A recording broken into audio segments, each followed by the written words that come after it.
Hello, everybody, and welcome back to the Supernatural Substation. It's Friday, January 20th, 20 days into the new year. I'm your host, Alyne Pustanio, and with me is my co-host extraordinaire, Bernadine Richardson. Say hey, Bernadine. Hey, y'all. Bernadine is there. Yeah, How are you? a little chilly on this end. Ooh, it's chilly. Chilly. You Chilly, know, chilly. chilly doesn't begin to describe it. I'm talking, geez, in the teens. In the Yes. teens in South Louisiana. We don't get this too often. I Do don't you know. It's think like that's where they came up with the word chili for I or don't know. chili Chili? You mean chili for chili that you cook? that you eat? Yes. Probably because they ate it when it got cold. Yeah. That's the limit of my knowledge about the origins of chili. It And is though. It's more than Asian chili. people. It, Mhm. it's been cold. It's been cold. So I like four seasons, but like I said, down in New Orleans we have February for winter. Usually, I say everybody else has winter. We have February, but sometimes we have January and February. So it's been wild. But anyway, we're back, and our guest. We're going to have a guest later tonight. But we've got a good one because I've been Yeah. watching the show. Nick Simons from 28 Days Haunted is going to join us pretty soon. So in the meantime, what's up with you, Dean? Just dealing with some busted pipes on this end. Uh-uh. We're not used to the cold in Louisiana. Supposed to let them things drip. I did for 2 days. Two whole days of more than drip. That's Yeah. ridiculous. I don't. That is. Well, I hope you resolve it soon. Yeah. Have you been watching the show on Netflix, 28 Days Haunted? I got some bits and pieces of it. Mm-hmm. Because I I thought didn't it have was good. I internet for a watched. little while. We were down with power and internet. Oh, really? And Yeah. it's bad by you. Uh-huh. Well, I mean, I was watching it. I started watching it a while back, and then I kind of the holidays kind of intervened, Yeah. and then so I sat down and I watched all the episodes. And Jeremy Leonard is on it. I recognized him, Yeah. and I learned about the premise of the show. How it's the guy I think that's hosting it is Spira is the son-in-law of Ed and Lorraine Warren. And from what I understand, the premise to be, it's based on a theory that they had that it takes 28 days, basically, give or take, to get to the bottom of a haunting, get to a breakthrough and a resolution. So um, they picked three teams, and our guest was on one of the teams, and they put him in three different locations across America, and they let him live there Blindfolded. huh? They were blindfolded on their way. Yeah, when they got there, they didn't know, and didn't know where they were going to go. I was reading some articles about Nick, and he was quoted as saying that they kind of got him at the last minute, so they couldn't figure out where they were going. They didn't give him any clues or anything like that. And one day you get on the plane, the next day you're there. So, Yeah. No and time to research for sure. yeah, no time to find anything. But I watched all the episodes, and it's pretty good. It's a pretty good theory, and they kind of proved it. At the three locations, the one that Nick was doing was they had some sort of satanic element to it. But I mean, I would talk about it more with him and all. But I thought it was really good, and um, yeah, I recommend you watch it. Finish watching it when you can. Oh well. Yeah, I don't know if I think there was one season. I don't know if they're coming back for a second season, but we'll find out when we talk to him. But yeah, it's a good. I don't know about the theory though. I guess maybe the Warrens proved it. I don't know. I've really never heard that. That it takes a month or it takes 28 days. So, but that's something else. I guess we can talk about. So yeah, Nick Simons. He calls himself Iowa's largest paranormal investigator, and I think it's because he's so tall. I think he's Oh, and Iowa, right? I think. yeah, from Iowa, and largest in size, I guess, in height, but not around because he doesn't look like he's a big guy, but he didn't look that big on the show. And he calls himself he's a skeptical believer, and apparently he's grown up, living in a former nursing home. And I think he's grown up with hauntings and in the Iowa, Illinois area or the Quad Cities. And he became an investigator, and he got to see for himself, or I'm sorry, he's got to see it to believe it. He has to see it for himself to believe it, which, a lot of guys these days, or a lot of our investigators are taking that tack because there's so much, people are flooding, the entire internet with so much bogus stuff that you have to be skeptical. You have to really be skeptical. You can't go in and completely believe. But he's a lot of the experiences that he's had, he's been able to debunk and just discredit as normal occurrences. But he has had a small number of true paranormal experiences. And I suppose the 28 Days Haunted house is I cannot remember the name of the house that he was at, but he can tell us. It was in Connecticut though, and I guess that proved that was one that made him a believer. So he's going to be our guest tonight, and we'll go ahead and we'll take a break, and when we come back, we'll bring in Nick Simons from 28 Days Haunted. So stay where you are, and we'll be right back.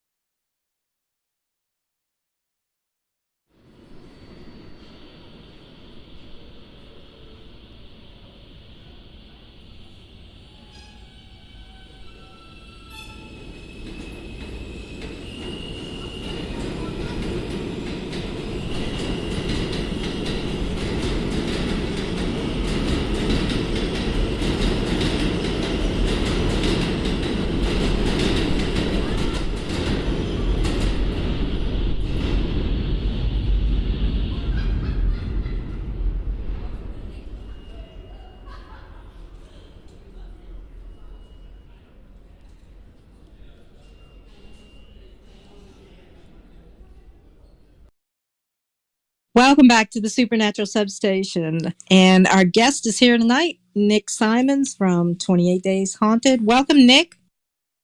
Hey, thanks for having me. It's awesome to be here with you guys. You're the first podcast interview I've done in 2024. Yay! That is great. I'm happy. I can't say you're my Me first, too. though. Yeah. Yeah, you guys just got off the phone with the rock star Keith Age. Yeah, we were talking to Keith, the rock and roll. My God, he should write a book. Oh my Lord! I wanted to put on the ad for the show. I did not shoot at that woman. I shot above her head. He's one of a kind, really. But then so are you. You're the largest ghost hunter in Iowa. How tall are you? At least to my knowledge, 6'7". Jeez. Oh. You didn't look that big when I was watching 28 Days Haunted. I guess it's kind of like Roadhouse. I thought you'd be taller, only opposite. Yeah, I mean, you did. I knew you were. I could say 6'5", something like that, maybe, or 6'3". But wow, I guess you're good at basketball. Well, I didn't play basketball at all. I had zero interest in basketball growing up. It was all football. Oh well, that's because you're like wide as a refrigerator, though. But yeah. Don't worry, I got it. I'll hold them all back. You guys just go sit down.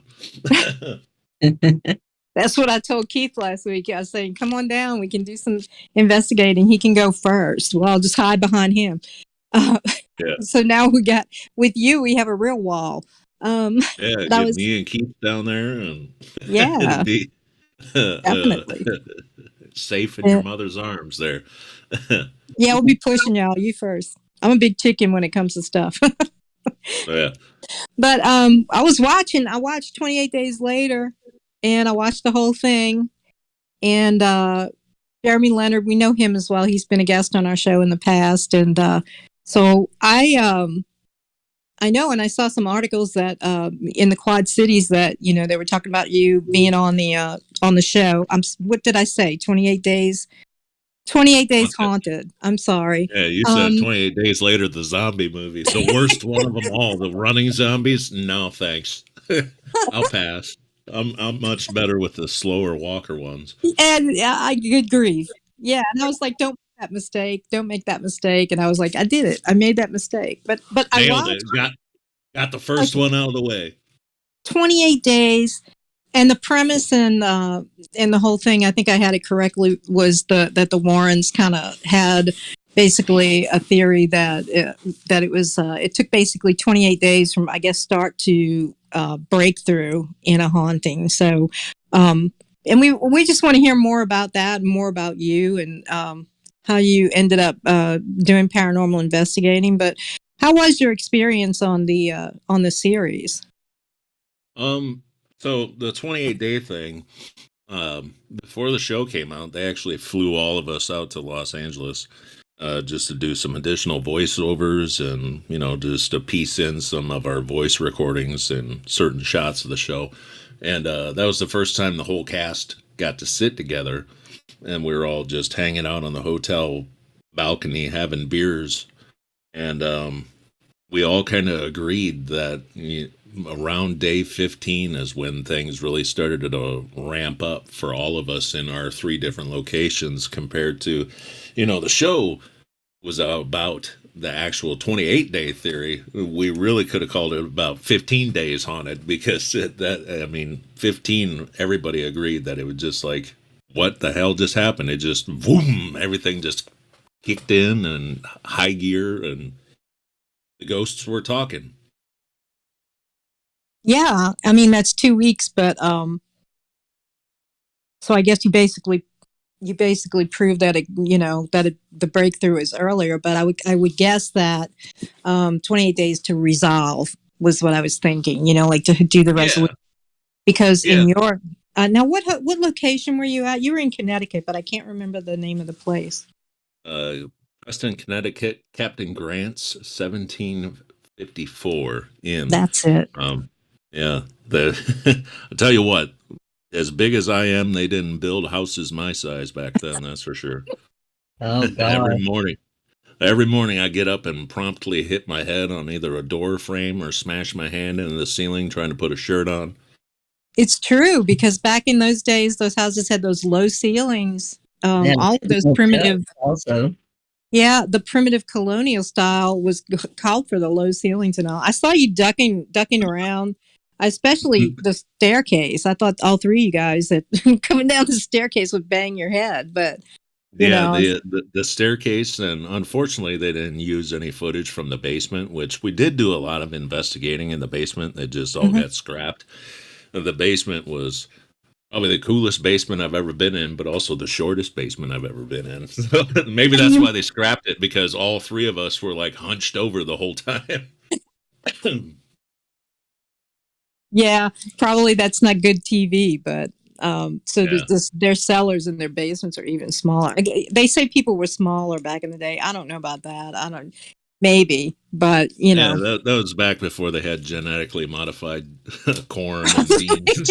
Yeah, that's produced all of us. Well, I mean, it was interesting though, and now you had the haunting. I think that involved you discovered a pentagram out in the yard. I watched the scene with the thermal camera, and then you came back with all your equipment because, from my understanding, you're like, quote unquote, the equipment guy, and you want to prove it to yourself, and you want to, and that's the way you do it. So is that right? I mean, you came back with your Geiger counter and everything else, and I guess you're trying to just prove it to yourself and find get to the bottom of it.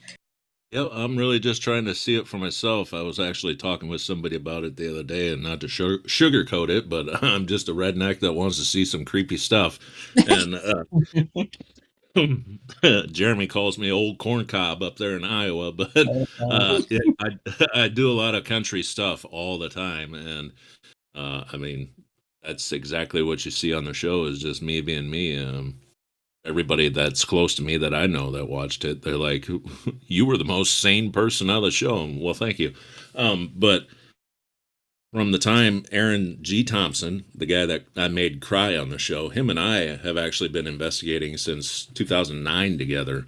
Mhm. He also lives here in town with me, and this whole time it's just, yeah, I want to investigate the paranormal and try to help people. When we were doing residential investigations, tell these folks whether or not their house was haunted. But it was also, for me, I just kind of wanted to know, like, does life go on even after you leave this shell of meat and skin behind? And I'd like to say, yeah, there is some questionable things out there, but most of the stuff I can usually talk myself out of. Yeah, you can prove. So Yeah. how did you make him cry? I can't remember exactly. Was that on the show or while y'all were filming? Yeah, that was on. Sorry about that. That was That's on episode 3. uh-huh. I forget the title of the episode itself, but we all called it Fight Club because all 3 locations, everybody was fighting with each other. And At the same time. Mm. yeah, just about the same time. They just saved all the fights for one episode, but everybody was probably sick of each other at that point in time, and we had some weird noises going on inside the house. And Aaron's like, "Well, Nick, you stay in here and investigate the noises, and Sean and I will go out to the cemetery." And I just erupted on him. That's dumb. Why do you want to leave? I mean, you got all the activity going on here. Why would you want to leave and go outside? And Right. then the next scene after that, he got a little upset that I made him look stupid, and he shed a few tears over it, which to this day he says, "I really wasn't crying because of that." And I'm like, right. You big meanie. You're being mean. Yeah. But I mean, him and I can have arguments like that because we have this relationship that goes all the way back to 2009, and we have these arguments and we get over it. I mean, what you didn't see is minutes after him and I were screaming at each other, we sorry we were sorry about that, and gave each other Yeah. some big hugs. I gave him the big old bear hug, he calls it, and we were good. Was this around the time like where you were about 2 weeks in? Where everything was kind of like popping? Mm, it's been so long, I'd have to go back and check. I think I want to go out on a limb and say, yeah, that is close to about where we were talking with the Mm-hmm. 15 days. Mm-hmm. Yeah, because I saw that that Jeremy and his partner had a real meltdown. They were outside talking for like 4 hours. I was looking at things like it started at 2 in the morning, and 5 in the morning they were still out there trying to decide on what they were going to do. And Yeah, Jeremy and Brandy, those two, they meshed well together on screen. And Jeremy's just a cool guy all around. Like, him and I started a podcast. We haven't done released a few episodes in a while, but him and I have just kind of bonded when we were all together out in L.A. He came up to me and goes, "You're about the most country person out of this outfit, aren't you?" And I said, "What?" Yeah, we've been I buddies love ever since. Jeremy's accent. Oh yeah, yeah, Yeah. he's what's that? Ponchatoula, Louisiana. Yeah. We've hung out with him at quite a few conventions. yeah, Where you definitely. guys And at? Like northern? now we're in I'm outside of New Orleans. Oh, so you're Bernadine. like down the street from Jeremy. Yeah, no, I'm right up closer the to road. Jeremy. And then Bernadine, she's in the Lafayette area in southwestern Louisiana. Mhm. But there is Jeremy started the first time we found him was with the haunting of Joy Stinson, and he's probably told you about that where she Oh, had a he's told me demonic. about it many, many Yeah, times. yeah. So we've had her and him on the show, and then we've basically talked to him about it in person at convention. So yeah, he is right up the road. He's about 25 minutes away from us. Yeah, and he's a sweet guy. He Oh, really absolutely. Is he is. that just to go on him for a little bit. Is that haunting of Joy? Is that the one where he had her distracted and he sprayed holy water on the floor under her chair, then made her come back and sit down in the chair? I think so. Yeah. Yeah. Yeah, that was. I stood up and started clapping when he told me that. We were on a Zoom call, but I'm like, that is smart, man. Yeah. They had And a lot Joy's going. a sweetheart herself.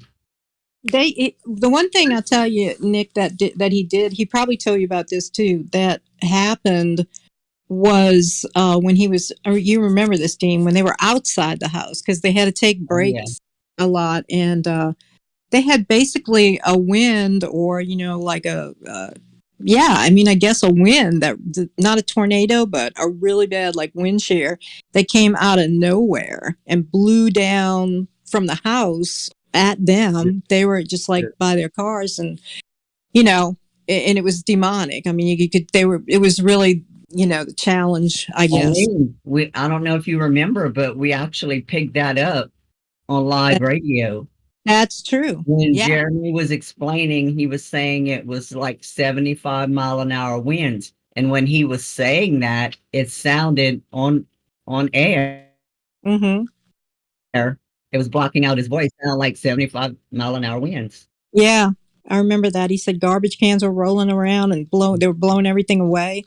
And And it was like shaking the carport. yeah. So The cloud was just over the house, he said. well, yeah, Yep. and just coming from the direction of her house. So so I guess that skeptically, you how would you prove something like that, Nick? I mean, if it happened to you, I guess an objective reality, but Skeptically, there's a fine line on me being skeptic. Like, I've been around long enough to know that, yeah, there is some real stuff out there, but there is a lot of stuff that, you can just poo-poo away as a natural occurrence. But when it comes to things like that, it's a whole different story. Early on, we investigated a house that supposedly had a demonic presence in it, and we did end up catching some weird EVPs to the point of we took them to the Davenport Diocese, and we had Father Mottet, Mottet. He's since passed on, but he was like their chief exorcist that worked there. He listened to him, and this was a real turning point for me. It took it from just ghost hunting to holy s, this is real. right.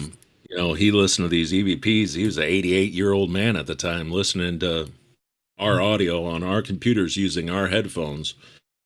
And we got done playing the audio for him. He takes the headphones off slowly and just very calmly, he goes, where was this house at? We tell him, and he goes, looked us dead in the eyes and goes, don't ever go back to that house. Wow. I gotta make some phone calls to some people, and because it was in a different town, so he had to call the people in that town to head over to this house. And he came back in, and he threw holy water on us. He threw holy water on the computer, the headphones, anything that was in that house or had anything to do with that house. He blessed it with holy water, and that was a real big turning point for me. Like, I can sit around all day and be like, nah, that's not a ghost. Nah, that's not a ghost. But when it comes to that stuff, besides YouTube's landfill of demon stuff, but Yes. like actual serious demonic cases where people are hurt, affected, I knock all my stuff off, and I usually just get quiet and listen. I haven't invested any of my time into learning about demonology. There's plenty of people like Jeremy and even Sean from the show. Sean's a demonologist too. These guys, they devote time to study the lore and learn all the names of the different demons and stuff like that. That's their realm. I'll just stick to going over here and telling you that knocking noise is your air duct. The metal expanding and collapsing due to the heat and the cold, and that's my realm. I'll do that all day. Back to what I said earlier, redneck, just trying to see some spooky stuff. I don't want to mess with that. I don't do demons either. Too spooky for you. What were some of the sounds? What was Father Moddett listening to? He was listening to. We had EVP of. We're the first time we ever walked into this house. We drove over to this town just to interview the people that lived in the house, and we walked in to do the interview. I had a recorder on, and as soon as we crossed the threshold of the doorway, we got an EVP, a very like nasty sounding EVP that said, "Saint Michael be warned," and it was like, gosh. holy shit! I mean, I still have it to this day. Like it just every time I listen to it, it just makes your skin crawl. Saint Michael be warned. I never think of putting my EVP recorder before I walk in a door. It's a good idea. As soon as you go in. It was just a random thing that I did one day, and it just happened to be that day we walked in there and we got that. We were touring the house. We were down in the basement, and there's a hole in the wall in the basement. And up here in Iowa, a lot of the basements are built with chunks of limestone. Mm-hmm. And there was a piece of limestone missing, and there was another room on the other side of that hole. And on the recording, you hear me say, "I wonder what's back there," and you get a little voice that pops up and says, "It was a grave." Oh my gosh! Yeah, that was just the interview and the walkthrough. We went and did the actual investigation, and we got names. What's your name? Bartholomew. That's not a typical name for Not a common name. Mm-hmm. Yeah. No, yeah. This house was built in the late 50s. I know a couple people named Bart, but they go by Bart. They don't say Bartholomew. Like, mm-hmm. it was just a weird name, and that, the St. Michael one, and that kind of sparked us to get a hold of the Davenport Diocese and reach out for some professional opinions on that. And boy, did we get one. Whoa, that is something. So it was just like a regular, like a regular suburban house, but built mid-century, nothing extraordinary about it, right? No, not like it was old, or so. It was just there. I mean, did you get to do and modern on that name? Did you get to do research or history on that name? No, we didn't look into it anymore. After we got splashed with holy water, we said, you know what? We're just going to lock this one up and convert this to weird stories about ghost hunting and leave it at that. Like, I haven't even drove by that house since then. Like, and it's on a main road. Wow. I wonder how the family made out in it, though. They, the Catholic Church stepped in, and from our point of view, it seemed like a lot of like domestic problems within the family. Until we did the investigation, then it was holy hell. There's definitely something going on here. And yeah. You guys know as well as I do that it takes a lot to get the Catholic Church to flinch. And this guy listened to 3 recordings and said, "What's the address of this place?" And was on the phone calling people. It's amazing, because it does take a long time for their wheels to start grinding on anything. I think they've come around where they're a little bit more, they're a little quicker on the believing, and late. I think I know they've added a lot of exorcists, and they brought exorcism training back and stuff like that. But after go ahead. No, go ahead, Nick. I'm sorry. I was just going to say, after Father Moddett blessed us that day and prayed on us, and he told us, he went grandpa on us. Like, he sat us down, and he's like, "You ever run into this again, just remember, you guys are not the church. Call us. We are always here. Do not try to battle this on your own." And this is a big sticking point for Jeremy, is if you're not strong enough to go out and do this, don't. And even Father Moddett, he's like, just remember. And to this day, it still gives me goosebumps. I can still hear him saying it in the back of my mind. You run into darkness like this again, you are not the church. Go the other way. Seek help from the pros. But after he got done screaming at us, he used his dad voice on us. He started telling us stories from his travels. Turns out he's written a couple books, even on exorcism. And up until he died, he used to go every year at the Vatican. They have like a exorcist conference, and they have all these exorcists from around the world. They all meet in Italy there and just have a conference. And he told us he flies to them all the time. Then he told us stories of exorcisms from the 70s. And man, I sat there with my mouth open the whole time, just in awe, like, holy crap. And I mean, it was a real game changer for me. Yeah, in the 70s was, there was a time at that time the church was trying to like style itself as coming out of the medieval, the Middle Ages and all. So you didn't see a lot of jumping to, oh, let's do an exorcism. You didn't see a lot of it. And I think they just suppressed that because the need was still there, and that's why they're doing conferences of exorcists now. And, it's just wild. But I don't listen to that EVP anymore. Don't do that. You don't want to get his attention. I'm sure St. Michael took the challenge though. He's like, okay, yeah, I'm sure he came in. Well, when you were little, did you have paranormal experiences or supernatural experiences? Oh yeah.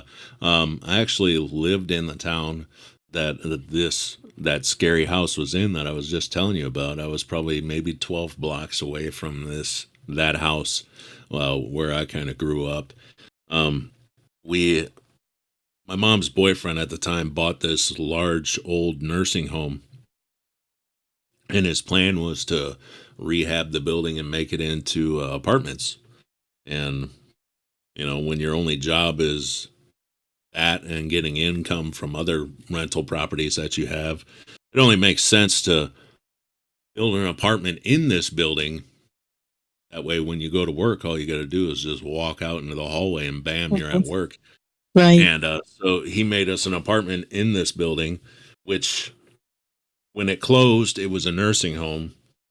And before it was a nursing home, it was like do you guys have poor farms down there? Yeah, I know what you're talking about. Mm-hmm. Like county poor farms. I suppose down there it'd be like the local parish poor farm, or so opposite of a poor farm, it would be like a home for the friendless, which poor farms, you go there, they put you to work. That was in, the late 1800s, turn of the century, all the way up until the 30s. Then it just became mental health institutes across all of the Iowa counties. But a home for the friendless was like something that would be in town, and it'd be a place that like senior citizens and, some folks with mental issues, they could go there and stay there, and homeless people could go there and stay there, which it really wasn't as big as a problem back then as it is now. But right.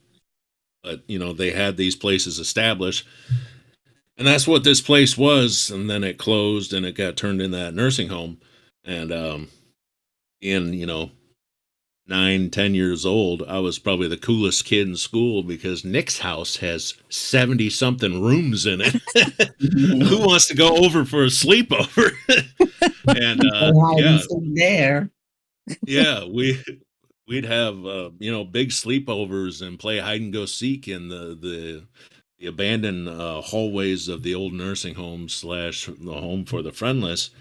And ghost stories start, and you get dares to go into the basement, take the elevator down to the basement and walk out into the dark basement. And then that kind of evolved into we weren't having sleepovers, and we were still getting scared by stuff. I vividly remember one night, my mom, my sister, and myself, we were walking out the back to get in the car and go to the grocery store. And it was, like winter like it is now. So it was getting dark early, and it was around dusk, and we were making our way out the back of the building. And we just happened to, all three of us, look over to our left and look down this long hallway that connected to the nursing home addition. There was an old wheelchair sitting down there, and we all watched this wheelchair turn and face us. And my mom just said, "Just keep walking, keep walking." Yes. That's probably my earliest experience with paranormal stuff is that right there, and it only goes downhill from there. You could say. Um, Years later, after graduating high school, my mom had been living at. She had an apartment above an old funeral home. Now, old being like 1860 something funeral home that Mhm.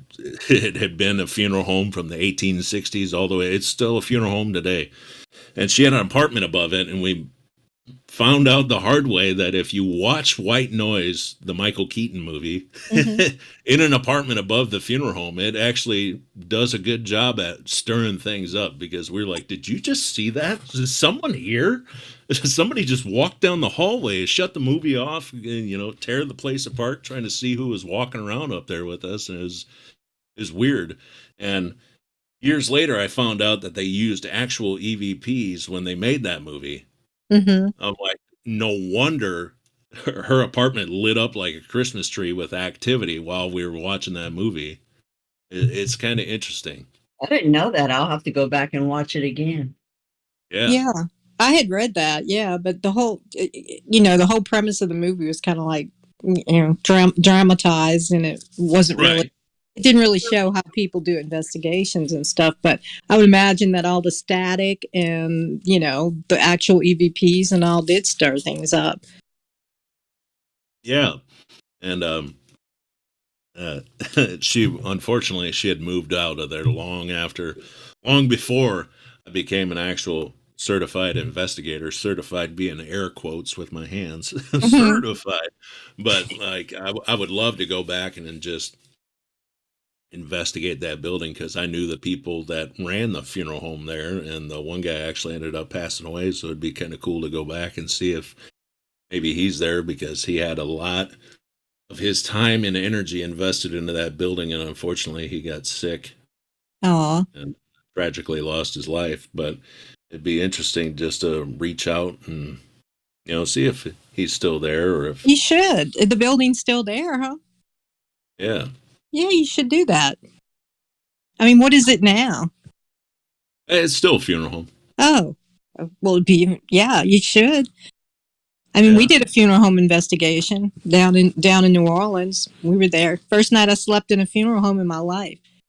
And we stayed overnight. And Me too. yeah, that was Dean's team doing the investigation. And I expected, I'm going to be scared. And we didn't really get too much. And I was just tired. I'm one of those people like on investigations. It's like I sit there looking like an owl. Then I eat. Then I watch the cameras. So it's kind of like to me, I just don't. It's Well, not didn't really. the coffin close and you like stepped over me on me? Yeah, we were in the. Well, Remember no. that? Yeah, We were that doing the coffin. EVP session where they sell the coffins. Yeah, down the God, yeah, I think about that all the time. We were in the coffin display room, and Yeah. this funeral home. My whole family was buried out of the funeral home, so I'm like the last person that should be really scared by anything Right. in there. But you know how you felt like you have a change in temperature, and like you feel the hair just sort of on one side go up and all. And I did jerk. I got around the coffin and I scared the shit out of myself and the dean too. And she's looking at me like, look at you, you be amateur. And I'm like, no. Then we sat in the cremains room, and Right. we were hearing stuff. The unclaimed cremains, they have a lot of cremains, and we sat in there and did it, and we were hearing stuff. And I think the only thing we got, they had a coffin down in the basement area, which in New Orleans it's kind of like the lower area. It's not a real basement per se, but they had a Hmm. coffin that somebody was shipped to them from Puerto Rico, I think, and that's the only place we actually got Oh, in the like camera basement. glitching. Yeah, it was down in the basement, which was adjacent to where they did the embalming and everything like that. So, and then the guy who stayed there with us, because there was all somebody was staying there. He was like Uncle Fester. It was just like this is I was like, this is great. But and eat and sit and watch the things. And so I kind of like, no, I come in if there's like real stuff going on and all, or somebody needs my opinion about something, or but I'm not one to sit there and just watch the cameras because I'll end up gaining a bunch of weight. And Yeah, so, it gets old real fast. well, it does. But people, like, I know, they see what you see on camera, obviously, because you did this, I'm sure, with 28 Days Haunted.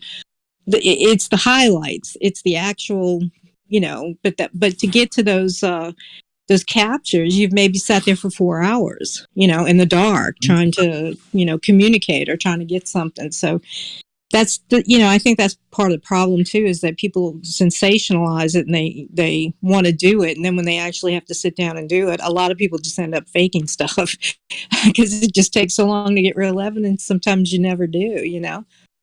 Yep, and that is how we ended up with all the videos on YouTube that are like the worst night of our lives. Then a Oh week my later, they God. put out another video, the worst night of our lives. Wait, what happened to last week's video? You said that was the worst. Do you watch those? Do you watch videos on YouTube? I watch them on YouTube and I'm like, oh, fast forwarding. I'm making comments. I'm talking to the TV. There's that one channel called Slap Tam with the Callan guy, I guess his name is, and he's got 3 million followers on Yeah. his subscribers or whatever. And it's like every other video, maybe 1 in 1,000 or 2 in 1,000 will actually be something, that you might want to take a look at. But everything is, it's digital blur, or it's, there's always an explanation, it's outright fakery. Just, and that really casts people like you and, like Dean and us into sort of like, bad light, because so many people now are faking so much stuff. And, Yeah, it kind of casts a dark shadow over everybody that, is trying to get themselves out there and show the world. At that point on YouTube, it's the world what you do and tell in the story you're trying to tell. I mean, people just aren't going to watch it unless your the thumbnail is a picture of your face and you're making googly eyes and it's the worst night of your life. or there's a Um, big arrow. yeah, a big circle, 37 circles and arrows on the back of each photo. Yeah. Aaron and I actually, we were on YouTube's from 15 until 2019, just making videos of us out screwing around. We made the world's largest ITC communication device when we aux corded an SB7 into the sound system of my truck. And it would turn the whole truck into an SB7. That was kind of cool. I will tell you that video, I still have all the recordings from when we filmed that video. We were sitting in the truck, parked on the side of a gravel road out in the middle of nowhere. And we were out there running the SB7 in the truck just because we're worried about trespassing, which is something everybody should be concerned with, is you never want to be trespassing, especially if you're documenting this stuff and you're going to present it online in a platform like YouTube, Facebook, Twitter, Instagram, all those things. You want to make sure that everything is good to go. But so we just parked on the side of the road next to this former location of a cemetery.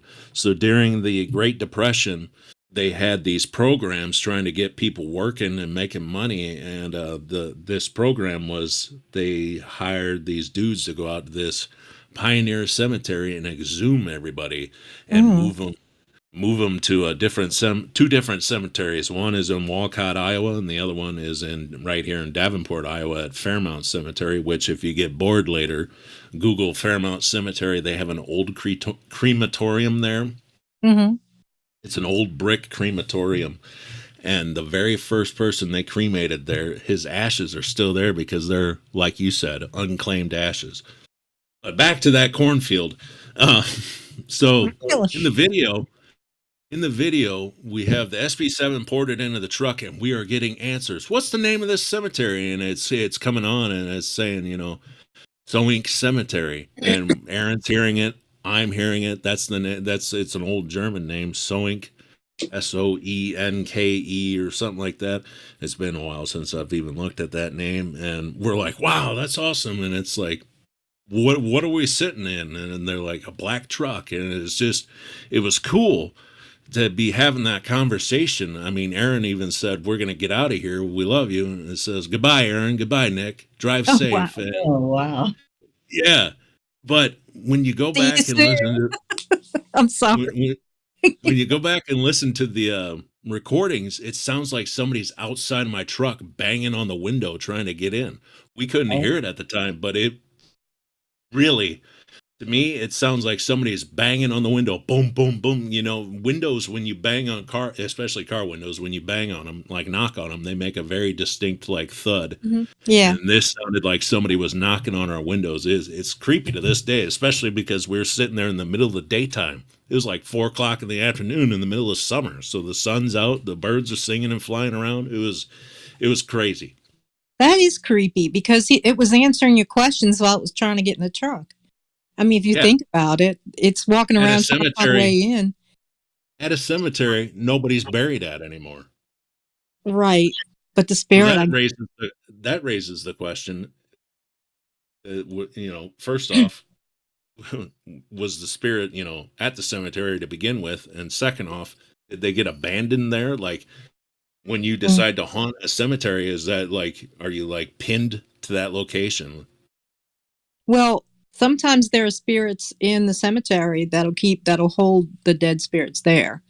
That's, Mm-hmm. That's what, I mean, a lot of times that's what I say, it's why, we're in a cemetery, it's to, people are afraid of the dead, and that's the last thing they really need to be afraid of. It's what's in there with them. And it comes from people, going in there and doing, magic, black magic or whatever, or a lot going continual grieving and all. And they're just entities that prey on the decomposing dead and prey on grief-stricken people and all. And so I would imagine that, if they're holding the entities might still be attached to that land, and, they may hold the spirits, but, with them indefinitely and not let them go. But the idea that one of them was just trying to get into your truck in a broad daylight, that's Yeah. creepy. That is, also, you don't know what was on that land in the 1500s. yeah, you don't Right. know. You really don't know Something what could was have there. happened on the land that had nothing to do with the cemetery at all. Yeah. Exactly. So where I live, where Aaron and I live, was actually home to Chief Blackhawk of the Black Hawk War. So I mean, Oh, Oh, wow. there's lots of Indians that are around here. Like, his son is buried in somebody's front yard across the river in Illinois, and oh yeah, by the way, I'm just upstream from you guys, right on the Mississippi River. Hi, neighbors. But Hey, Chief Blackhawk's son come on is down. I'll float on down. You need anything from St. Louis? His son's just buried in somebody's front yard, unmarked. Like, state of Illinois archaeological people, they know he's there, and they're just like, man, he's not bothering anybody. Well, I guess Weird. it's better than to disturb him. I don't know. Right. If it's as long as people are respectful of the spot.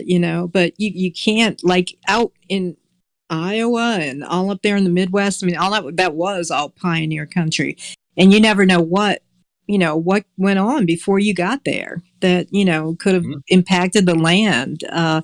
And just especially if it was Indian land and all, but something could have happened. The odds of getting right on a spot where something happens, might be big, but the general area and all the war and the fighting and the bloodshed that went on, and then the toil of the pioneers going west and all, that should leave a big imprint on the land, and We had the Mormons here before they skedaddled off to Salt Lake City.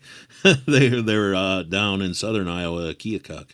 so I mean, like, so you grew up, and then when did you become like this certified? Like, when did you start? Start saying that this Certified's was in something. air quotations, by the way. Yeah, I'm doing it, but you can't see me, but I'm doing it, like, and that you wanted to look into it, where it became more Yeah. than like a casual interest for you.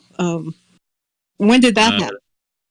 It actually started in 2009. My wife was working with Aaron at the time at a call center, and he was running around the place talking about, I'm going to start a ghost hunting group. And she said, well, you can take Nick. He's as big as a door. And, from that point on, he had me fill out a background check because he didn't want to be inviting weirdos to go into other people's houses with him. So I passed the background check. I actually still have it in my email. You scroll all the way to the bottom of my email, and it's Aaron G. Thompson. His little background check that he filled out and made me fill out. And yeah, from there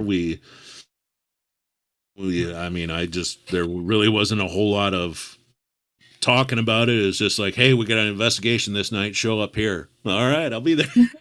And it just jumped in with both feet, and here we go. The first That was night, around the time where it was really popping. I guess it really got popular. I guess at the end of the 90s and all. So I guess he was kind of getting on that wave and saying, I'm gonna do one too. I'm gonna do a ghost hunting. I'm a total nerd on the end of the 90s, early 2000s ghost hunting shows. I mean, probably the biggest one for me was MTV's Sphere. That really yes. set it in my mind that, man, I want to do that. That looks like I could do that. That's easy. Here, yeah. And all of that was prompted by Blair Witch, the Blair Witch Project. That all that, found footage stuff, but the cameras.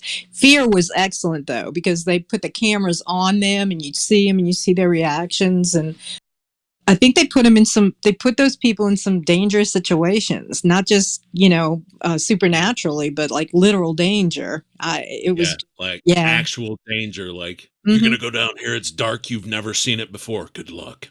It was like, what? One in the hole. I mean, at pretty much everybody I know that investigates goes through either in the daytime or with the lights on and just gets a lay of the land before they go back in there with the night vision cameras and, check things out. And yeah. No, I like, that show was excellent. Then there was The Scariest Places on Earth. Yeah, was that the one that was hosted by Linda Blair? Yeah, and they had the woman that was in Poltergeist that was talking, like narrating. Yeah. Linda Blair. That's her, Linda Blair. Yeah, and those two were good. They were entertainment. It became entertainment at that point, because then we had Most Haunted over in England, and then Ghost Hunters started here.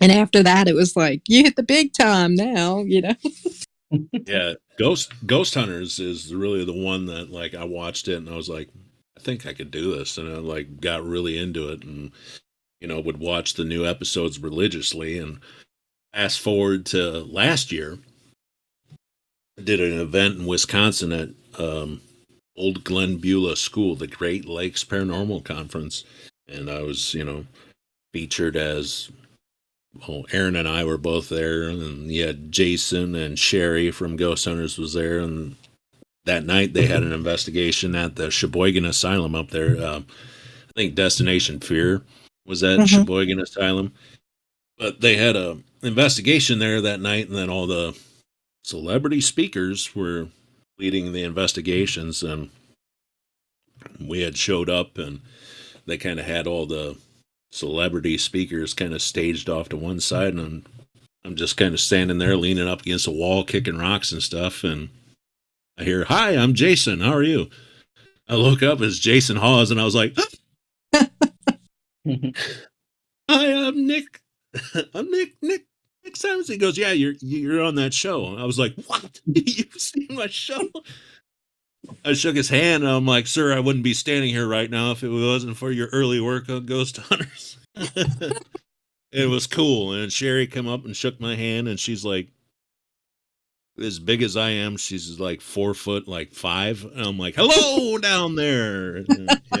It was probably the coolest moment besides actually filming the show for Netflix would be those two walking up to me and introducing themselves into me, like not me approaching them at their table or me bugging them.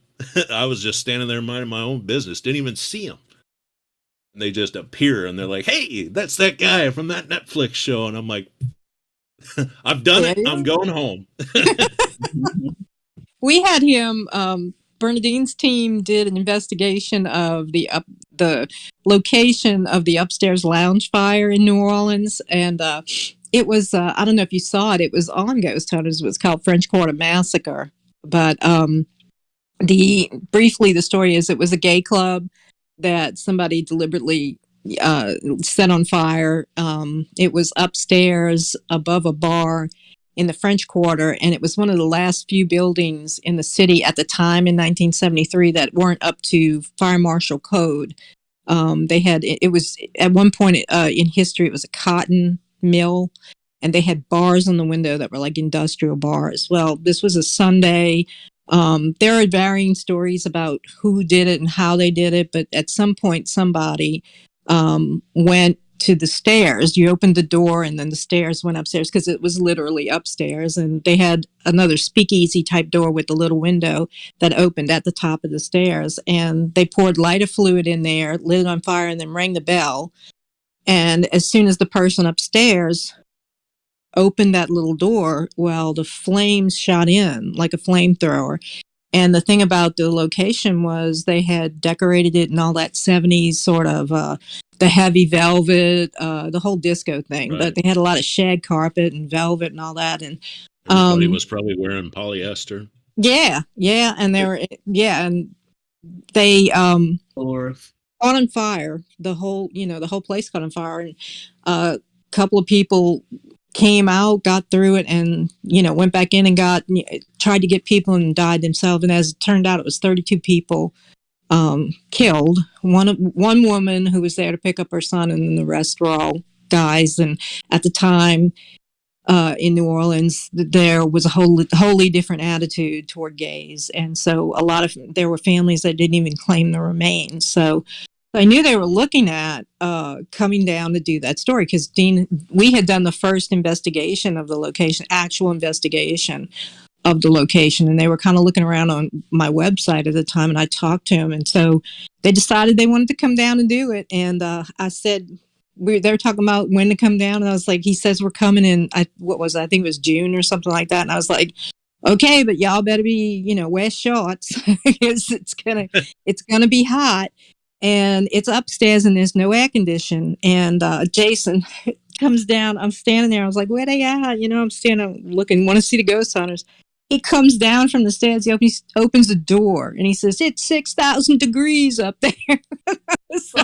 I said, I told you, don't wear no drawers, just t-shirt and shorts. Yeah. And he's like, I don't know how y'all do it. And he's standing there, I said, I told you. And heat rises. 8 degrees when we did the investigation. I mean, they only had one, like a window unit air conditioning because the one corner of the building, if you look up the actual story, you'll see pictures because there was a man who tried to escape the bars but got caught in them, and his charred body was photographed in the window, and that window is right there in the office of the guy who runs the bar and owns the building now. So the bar, there's still not a bar at the bottom. It's called the Gemini. But they were like just totally, they had to go in shifts of like 10 minutes and then come back down and get some air and sit in the air condition in the car. And I was like, I told y'all, just come prepared, because as soon as it hits like April, that's it. When you get into June down here, it was 16 degrees like yesterday, but it's going to be 70 tomorrow. That's New Orleans, But yeah. So he recognized you. Now you're a celebrity. Yeah, that's all I need. I don't need to do anything else ever again. Like I've done it. That's enough of that. But yeah, those folks from out east, they don't know how to handle humidity too well. He was just like, you guys got it about as bad as we do, and maybe even worse. Yeah, it can get hot where you are. It can get hot where we are, but tell you what, I had to fly to Houston, Texas last October for work, and we got down there.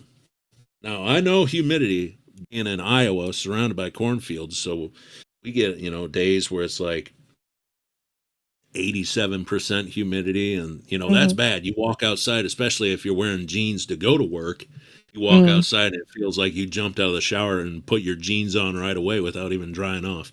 Right. Well, I got to Houston, Texas. It was 97 degrees outside with 92% humidity. I said, Buddy. Now that's bad. Heat wave. It is. Yeah. It's how do you breathe? Yeah, exactly. Like I turned around, walked right back into the airport. I said, that rental car can wait. I need to prepare myself for this. Good grief. Yeah. Well, and when you hit June and July, and then we get hurricanes, you get into hurricane season, and that's why the Gulf is heated up to 90-degree water and all that, and so that's what causes that. But yeah, I mean, I tried to prepare them, but I guess they're the guys who kind of lit the fuse on everything, and everybody, they created they created the whole paranormal phenomena of teams here and teams there and people popping up all over. But Absolutely. so going forward, I know there's one season of 28 days. Is there going to be a second season? Have you heard anything? I'm gonna go on a limb and say probably not. Oh, Yeah. well, that's I mean, disappointing. That's yeah. disappointing. We've all kind of chatted, the cast we've all kind of chatted here and there and said that, if they were gonna do another one, you know, they probably wouldn't bring us back to begin with because everybody's already seen us go through 28 days. Mm-hmm. Either that, or hell, they could be making one right now, and they But didn't bring us back. And that they could bring you back and put you in different locations, though. That would be good. yeah, And have like a core team, like you guys going, each of you in a team going. So what are your plans? Is there anything new? Is there another show, or what are your plans from now? my plans for the future is I'm looking forward to being a dad in June this year. Yay! Got a Well, baby that's coming. Congratulations. Thank you. good. And other than that, I mean, the ghost stuff is going to get sat off to the side, and I'm just going to be that cool old guy that did some spooky stuff back in the day. And Oh, come on, you can't give it up. Come on, you could do YouTube. You got some clout now. yeah, maybe I'll write a book. Jason Hawes came up and recognized you. You got some clout. Yeah. Yeah, it'll be like that. And I met Jason Hawes one time. I should put that in my bio on everything. I shook Jason Hawes' hand. Qualifications. ... Yeah. I met Jason My Hawes. my ghost hunting resume. Met Jason Hawes in 2023 after many years of struggle. Finally got there, huh? Yeah. Yeah, but your show was pretty darn good, to watch us. And I noticed you in particular. It seemed like everybody else, the other two guys would be like, they got this look of like, yeah, and you were like, you had this look on your face of, well, I'm gonna go look at what it is, or I'm gonna go see. Yeah. It wasn't. So I mean, you could go back to YouTube and do a YouTube thing, and but I guess Yeah. you're gonna retire and be a dad. Oh no. Not retiring. Yeah, Taking a break. we might sneak something in here and there, but other than that, I mean, it's got, full-time dad stuff to get done. Is that your first child? It is. Oh, wow. Aw. Yeah, your Yep. hands are going to be full. So, Yep. yep. Yeah, and it's going to be a girl, so Years. I'm going to be really busy.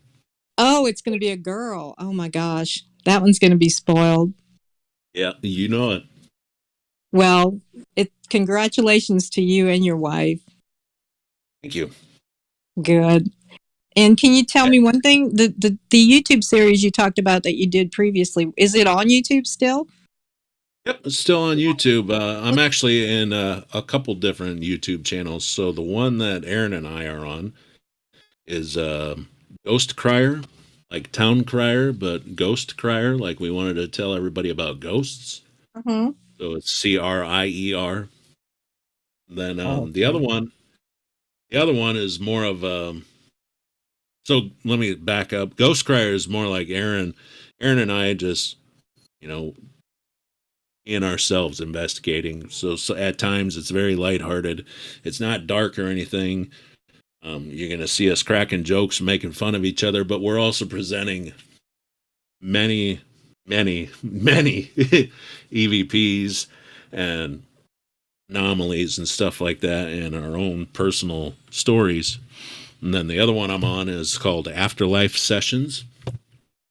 And this is a more serious side, serious videos that I made with my friend Zeke. Mm-hmm. And we kind of explored more of our documentary style filmmaking abilities. So we use like drones and better cameras and stuff like that, and really work hard on lining up shots. And that's afterlife sessions. And probably my favorite video out of that whole series is the one that we made at Ashmore Estates in Ashmore, Illinois. That's always going to be my number one location that I've investigated. That place, it's worth every penny that it costs to get in there and investigate for the night. Really? It's that haunted? I'm Yeah. going to watch As that. skeptical as I am, that's the one. I even say it on the video. I say Ashmore got me this time because Really? it made me jump a couple times when we were investigating there. You know, I looked up Afterlife Sessions, and I was starting to watch it today. I think you have 2 seasons of it, but I didn't see you like in one of the episodes. Is it just you and one other guy, or is Just me and one other guy, just the two of us? I'll send you the guys. I'll send you guys. Learn how to talk. I'll send you guys the Ashmore video on the Discord channel. Okay, great. That would. Yeah, I mean, I'm going to watch the whole series. I found it, and for a minute, I thought I had found something that you weren't. Like it said you were on, but it wasn't you. But yeah, I plan on watching it. But do send that. Yeah, I'd like to see that one first. There's a bunch of videos on there. I kind of came in late, and I'm there towards the end. So it'd be the videos that came out in 2020 on the YouTube channel. Oh, I was wondering, because I was wondering where you were. Okay, well, I hadn't gotten there yet. I just started watching, and I kind of zoomed in on the Villisca axe murder house that I was looking at. Yeah, I'd look at that for a minute. Well, good. Yeah, send us that one video though. That would be great. At Villisca, if you guys ever get a chance to come upstream and go over a little bit, because it's on the other side of Iowa, but if you ever get the opportunity to visit there, that's a cool place too. Now, you've been there? Oh, many a times. Comfiest hardwood floor I've ever slept on. Well, they knew how to build those houses back then. Oh, that hardwood floor is so cozy to sleep on. I'm telling you. Throw a little sleeping bag down, and it's so hot in there that you don't even have to get inside the sleeping bag. But yeah, we've slept there many times and investigated there that many times as well, and it's an interesting place. I think that the Moore family that tragically perished there, they're not there. I think there's a whole stack of different spirits that haunt that place, but it is definitely some weird crap that happens in there at night. Yeah, I agree with you from what I've seen of it, and the thing, the videos and the things I've read. I think it's something else in there. I don't think those children, I really don't feel like they would be trapped there. But I do think whatever it is that drove somebody to do it is probably there. They're looking at Villisca now as like one of a long list of possible serial killer. Like there's a whole theory that it was one killer that went around the country, followed the rails, and I guess you've heard of that, huh?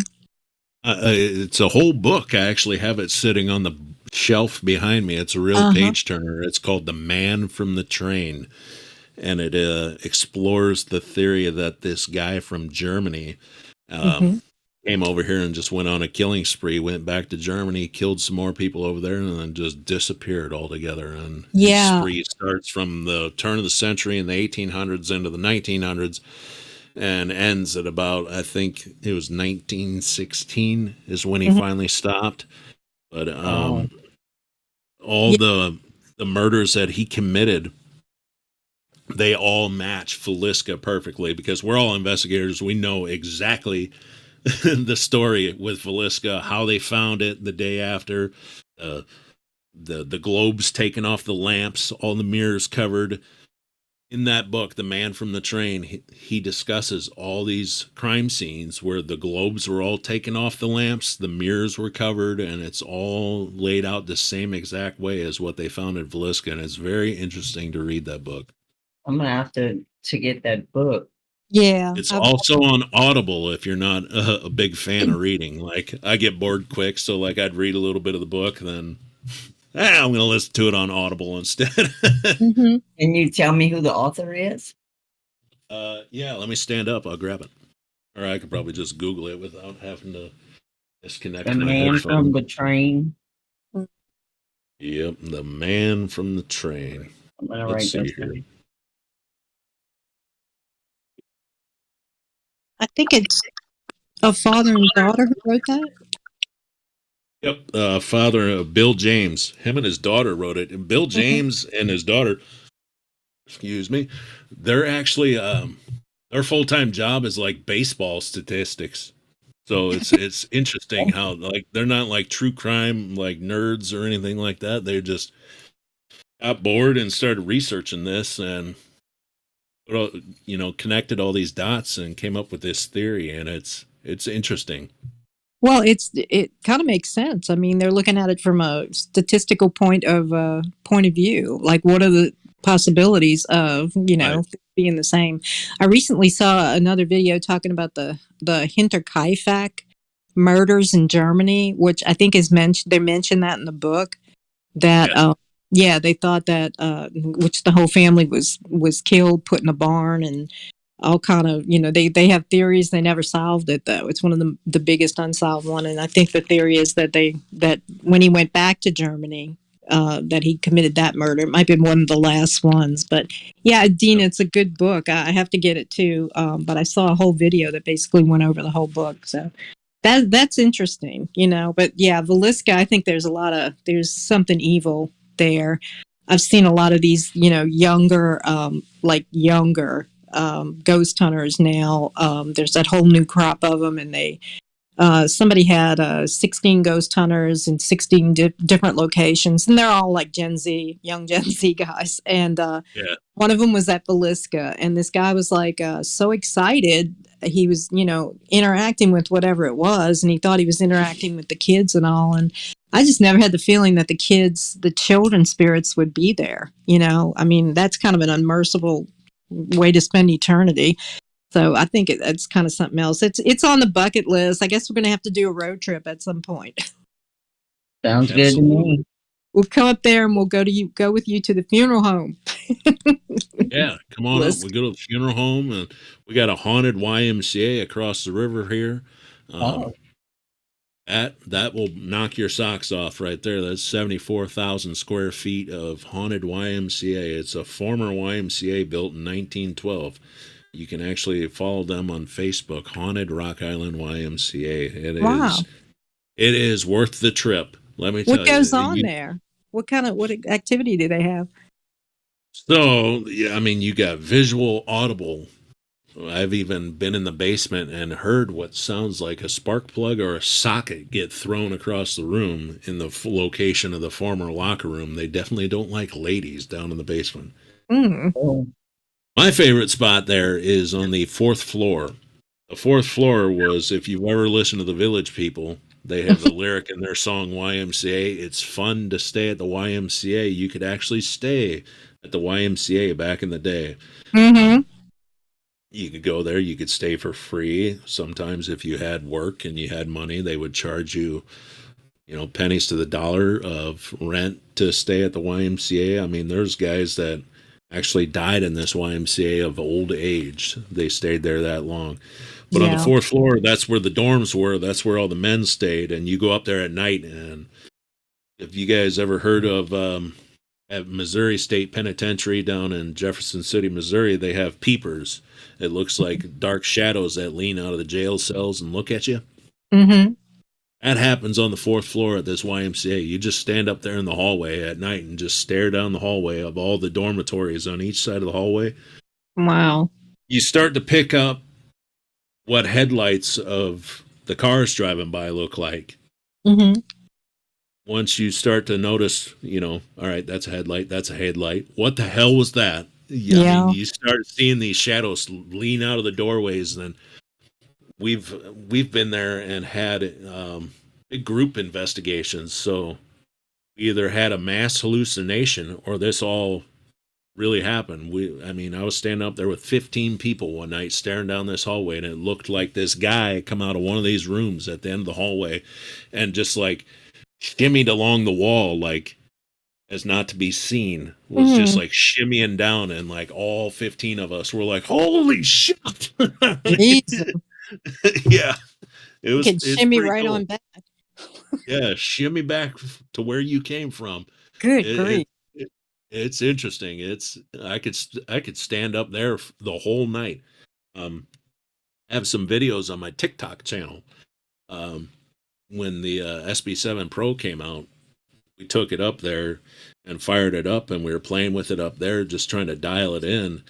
And it's clear as day, we got this voice of a guy that says, "I never thought anyone could hear my voice." And we were like, "Yeah, we can hear you loud and clear." It's fascinating how much comes out of there for being a YMCA built in 1912 and closed in 1974. From 1974 until the mid 90s, it was a Mhm. U-Haul joint. And then from the mid 90s to present day, it was a furniture store. Oh, So, wow. yeah, it's interesting how active that place is. I'll bet. We had a YMCA in New Orleans, right there in the middle of the city in Lee Circle. It's been there forever. I mean, what is that? YMCA is Young Men's Collegiate Association, I think. I'm not Young sure. Men's Christian Oh, Association. Christian. Okay, Christian Association. Sorry. Yeah. So it was like a not a flop house, but it was, like you could go in there if you had nowhere else to stay, and they took you in. Men. Right. There was a YWCA too, but the one in New Orleans. Well, I don't even know if it's still there, but I know the building is old as hell. So that it was in. But yeah, no, that's creepy. Shadow stuff. There's an attitude towards shadow people now, or shadow entities. They've kind of like really softened up on them, and I don't agree with that. It's like they're shadows for a reason. They're showing up for a reason that way. And a lot of them are just Absolutely. manifested straight out of fear. But everybody's like, oh, look, here's a picture of us with the shadow guy. It's like these people they're not your friend, these things, okay? They're not Yeah, your, these guys, the actual shadow men are probably starting to get pissed off. Like, come on, man! Remember we used to be scary? yeah, yeah. It's like, Damn look, it! and they're telling each other, look, yeah, gotta scare you. we have to get together. Okay, they probably put their heads together and say, okay, I'm gonna get it. I'm gonna scare it. No, but I mean, seriously, the attitude toward them, is just like not. I don't know. I guess that's a whole other discussion about how the more that it's proliferated, the less people take seriously what they should, and then they're running and Right. screaming away from other stuff. But that's interesting. Absolutely. I mean, I love playing with the SB7 all day long. But what I like more is having that visual anomaly, not with like a camera, but like just seeing like a shadow figure with my eyes, because there's so many different questions that you can forever ask yourself until the day you pass. You Mm-hmm. figure out what you actually saw was, did I really see that? Or was it my brain trying to like put things together in the dark? I think the nerds call it matrixing. Or Yeah. my eyes trying to matrix something out of the dark.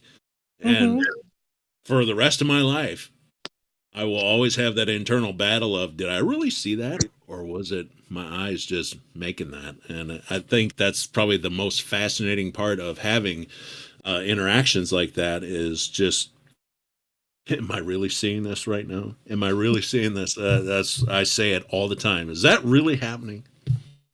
But you weren't alone I when you wasn't saw alone. that, right? Yeah, So yeah.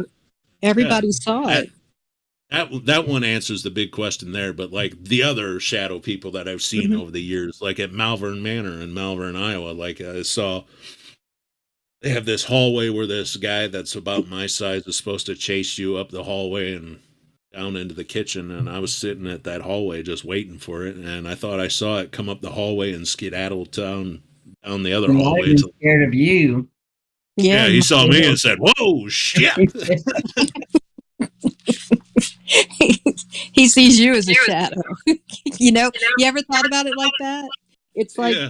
you know, I'm hearing feedback. Dean, I think you might need to turn your speakers down. Or Okay. it's me. I'm sorry, but I apologize. Yeah, I mean, you ever think that this is one theory of haunting? It's like, who knows if you're not the ghost to some of the people we think, or the things that we think are ghosts, Like every day, you tell an investigator, every day at 11:30 the door opens and I hear footsteps. Well, what if to them it's like every day I open the door and I walk in and there's this person sitting in in like alternate reality. So you never really know. Like he might have seen you as a threat, or I say he, but it might have seen you as a threat. Like, oh, I didn't expect to see that sitting down there. Yeah. Other people he could scare. It's something to think about how they see us. It could be weird. That reminds me, speaking of going back to Villisca Axmer House, Villisca Axmer House is ran by, the lady that bought the place, but the main guy at the front of everything doing all the bookings and the tour is Johnny Hauser. Mm-hmm. And he's been on many shows. Yeah. They do film there. They always interview John Hauser. He used to have a YouTube channel, and I don't know if this particular video is up, but you talking about us being the ghost. He had this YouTube channel where he just told scary stories that he had wrote. And this one night he put one up and I was watching it, and it was probably the best one he ever did. He's talking about this guy that lived alone in this cabin in the woods, and he thinks his house is haunted. He's hearing footsteps and knocks, and as the story goes on, the haunting gets worse, and it drives the guy to the point of madness, like on the floor crying, please stop knocking, please stop knocking. You're driving the guy nuts. And they start calling his name, Charlie, Charlie, Charlie. And the guy's like hearing these voices calling his name, and he's like, what? And then finally the voice comes in again and says, Charlie, if you can hear us, knock 3 times. And that's the end of the story right there. And I'm like, holy crap. Oh my God. Yeah, I mean, you never think of it that way. Like, are we like, especially like the tourist trap places like Villisca and stuff like that, are we driving the ghosts insane there by an endless stream of investigators there every night? Not 3 times. Yeah. Answer. Yeah. Maybe that's the ghost's definition of hell. Yeah. It's like I'm in hell. I must be. You've been banished to the local popular ghost investigation building. Oh no. The lottery. One day we'll be on that side with them. Yeah. So we'll have all of our answers we need. And we get over there and it's like, well, what are the answers? That's probably, they'll be on that side going, y'all figured it out yet? I mean, that is. You guys got a clue yet? Well, it's time to party now. That reminded me, this is nothing. There was a cartoon. It's nothing paranormal, but it was kind of weird. This was way back in the day. PBS used to be, back in the day, and I'm dating myself, we only had like 3 channels and 2 channels and a public broadcast. See VHF or 2 VHF or whatever. Just typical. And there was this cartoon, and there was a guy at a table eating a soft-boiled egg. I guess he was tapping at the egg, and he was tapping and he heard knocking, and there was tapping, and he was Italian. So he's saying, who is it? Who is it? Who is it? And he keeps tapping at the egg, and then suddenly he hears the tapping, and then the ceiling falls in, and a big spoon came in, and he was the egg. They were tapping on top of his egg.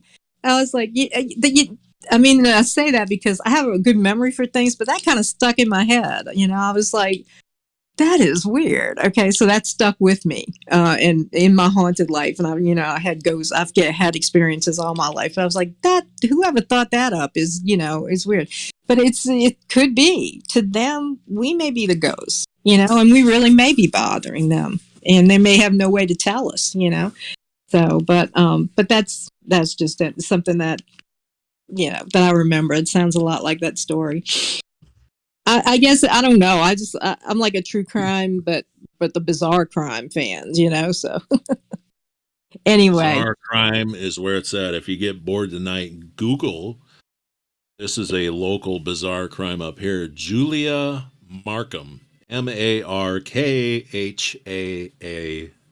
or KHAM, Markham. She Mhm. went berserk, killed her kids, lit the house on fire, slit her own throat, ended up surviving, Oh. then dying days later, and her poor husband had to die alone. He went from having a huge family to no family. Oh my Lord. And the whole house burnt down. But now the local legend is you go out there at night and you can see her ghostly figure wandering the fields. But it's just an insane story about how she flew off the deep end and just did all that. And Mm. it's a creepy story for the area up here. Good spot to end the show, huh? Yeah, it's a good place to end the show. Iowa is creepy.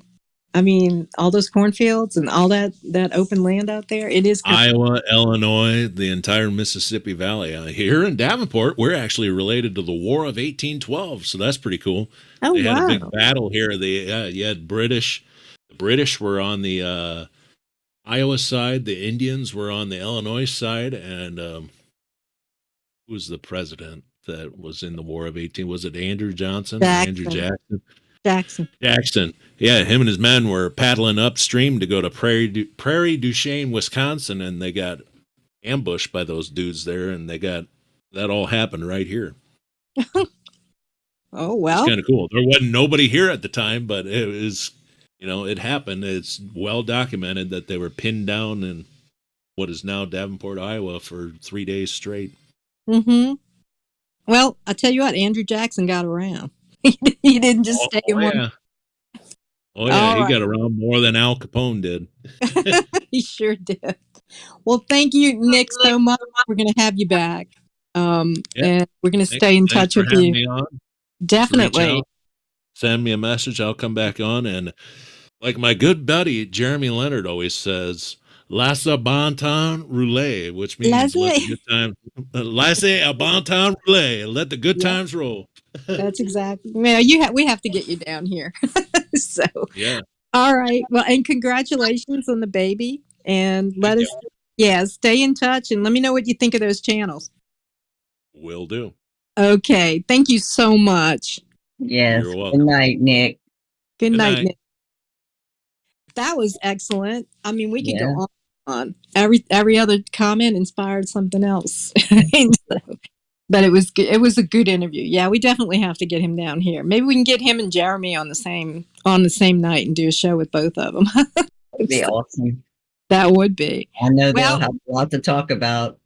I'm telling you, he's got a lot. That I didn't realize. I do realize Iowa's spooky, but I didn't realize there were that many, hauntings. We're definitely going to have to do a road trip one day. Yeah, I'd like to go to the asylums and prisons and things like that. Yeah, only when they're closed and abandoned, right? Right. I don't want to be dragged into either one of them while it's actually working, actually functional. No, that's your fear. Padded room. All right. Well, we're going to call it a night. Thanks everybody for listening. If you liked it and you listened here all the way till the end, please give us a like, subscribe to our channel, and share our videos because that helps us grow here at the Supernatural Substation. We'll be back again next week with another great guest. In the meantime, stay warm out there in the Arctic chill. Dean, get your pipes fixed. Yeah, I will. All right. Well, good night, Dean. Good night, everybody. Good night, y'all. Bye-bye. Bye-bye.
yet.